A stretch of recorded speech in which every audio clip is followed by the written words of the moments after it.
over at the 25. Here's the Giant offense now as they get ready to take over here. And following the interception, we'll see what they can put together on this drive. I can hear my old college coach right now. He always used to tell us before every game, the team making the fewest mistakes will win. What they're hoping is that last mistake is their only one of the game. Coaches, that's all they talk about, turnovers, right? Minimizing those and maximizing opportunities. When defenses get to the quarterback that quickly, a lot of times it's called a jailbreak.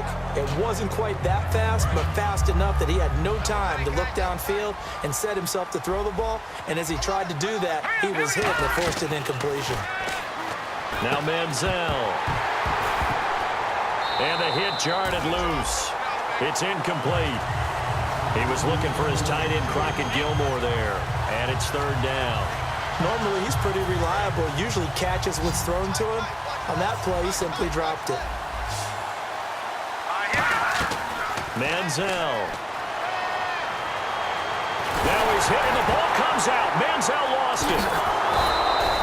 On plays like this where the ball comes free, it's often unusual for the team that lost it to get it back.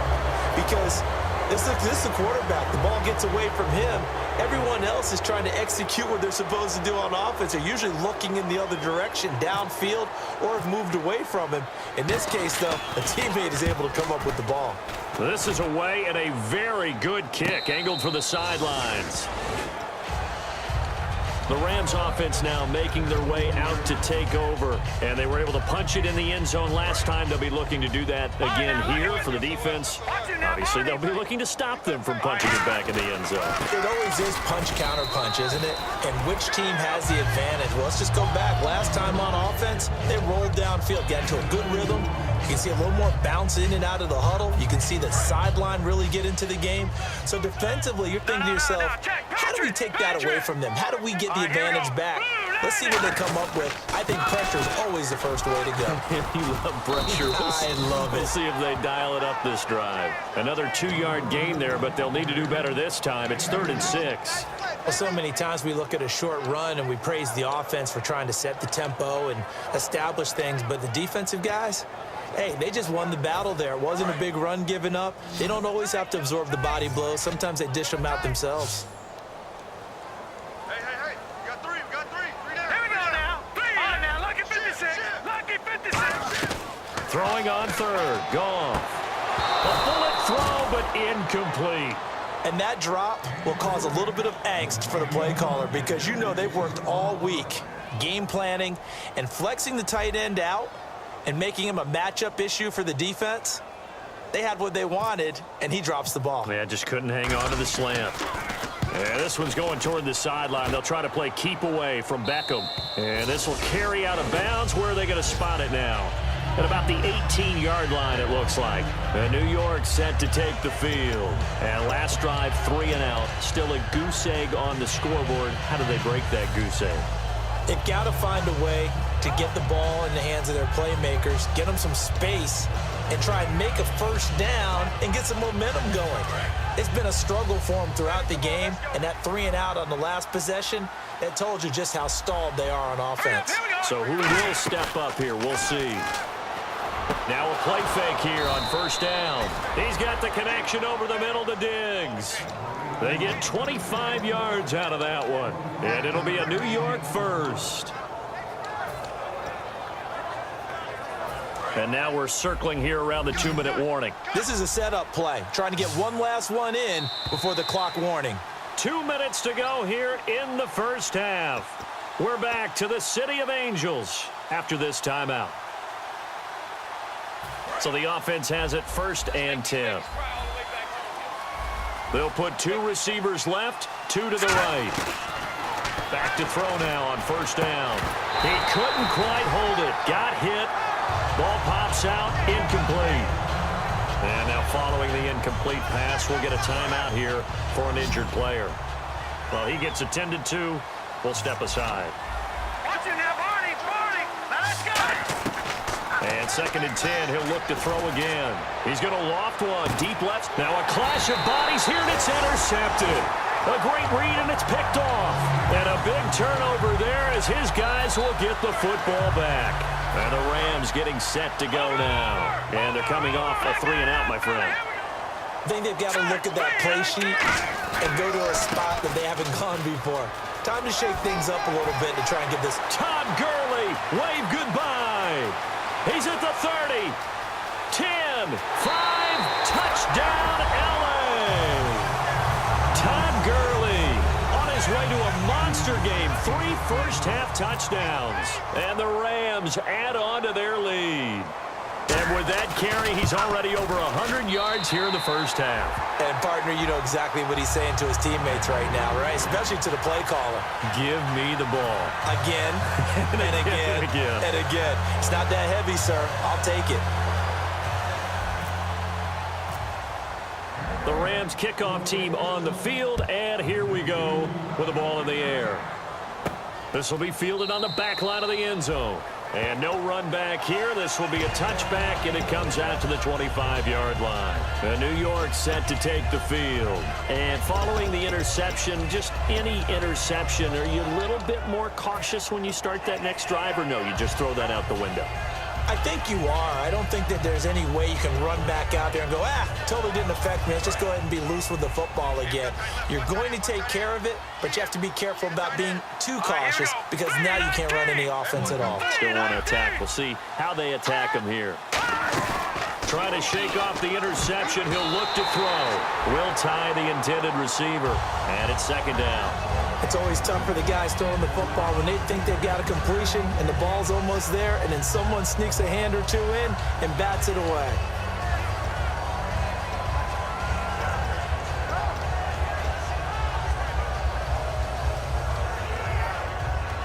So they're still at the original line of scrimmage here. Second down and 10. They'll send Beckham alone to the left side. Here we go. Here's Manziel. Nowhere to escape, and he goes down. Aaron Donald forcing his way through there to drop him for a loss of a good 10 yards.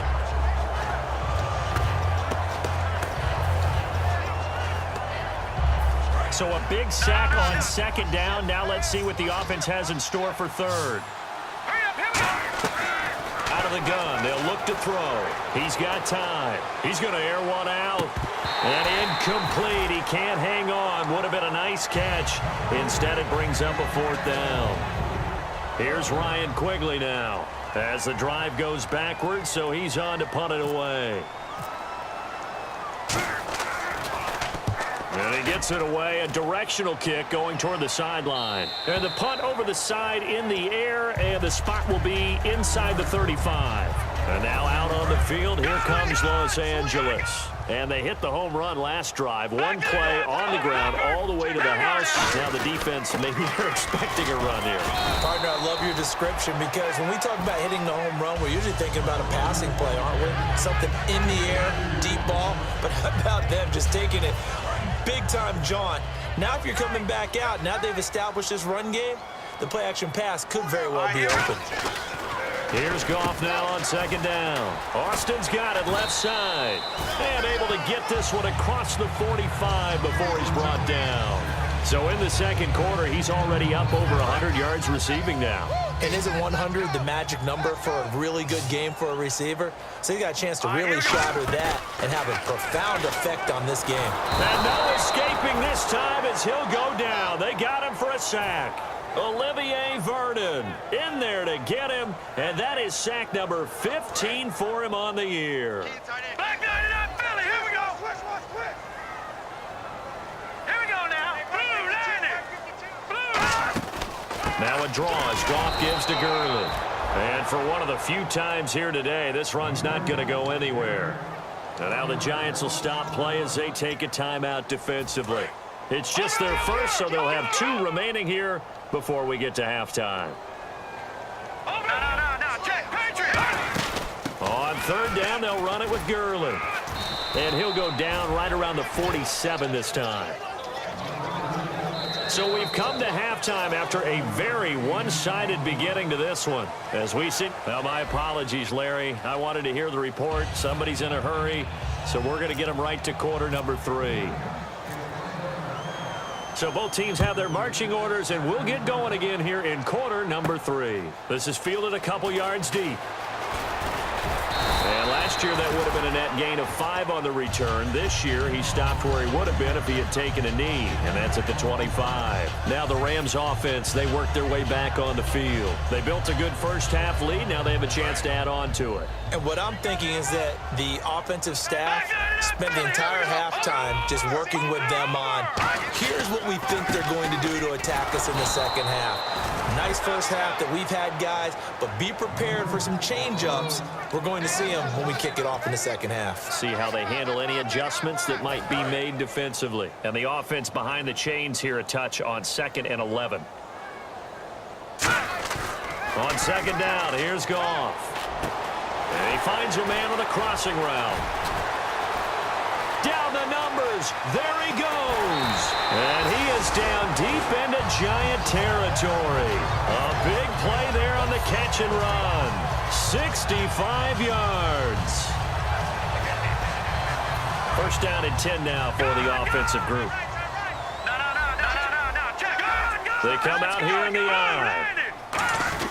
On first down, it's Gurley. And a nice pickup there as he'll take it from the 10 down to the 5-yard line.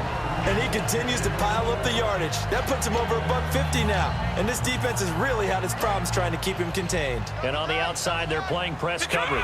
Detroit! All right, now look at Detroit! Detroit! All right, now Back to the workhorse today. It's Gurley. And he is into the end zone. Touchdown, Los Angeles. And that rushing touchdown, his 4th, puts him just one shy of the NFL record in a single game. And we all know he would love to get to that record and even beyond it. But he doesn't need to in order to impress in this one, does he? What a performance. What an absolute great game that he's had here in this one. This will be fielded on the back line of the end zone. And no run back here. This will be a touchback, and it comes out to the 25-yard line. Now we take a glance at the offense as they work their way back out for their first possession of the second half. They're down in this game. A chance for the offense, though, to put something on the board, get some momentum here in half 2.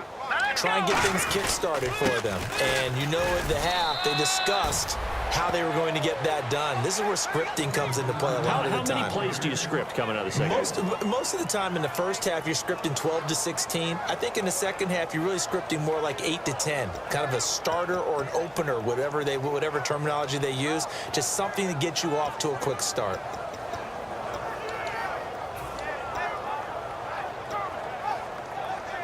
And after the play on the ground, that brings up second down here.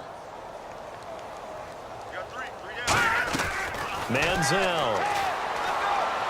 Caught left side. It's Beckham. And he's going to be out of bounds right at the 40. Fresh set of downs here. Shipped together here from the D-line. Now Manziel. He's going to find his running back. It's complete. Just a 1-yard pickup on the play, and it'll bring up a second down. So many times you hear today's NFL described as a space game. Get your best players into space with the football in their hands. That's why sometimes you just swing it out to your runner, get him out in the flat, and let him have a chance to make people miss an open field. Over the middle to Beckham. A really nice gain of 25 yards.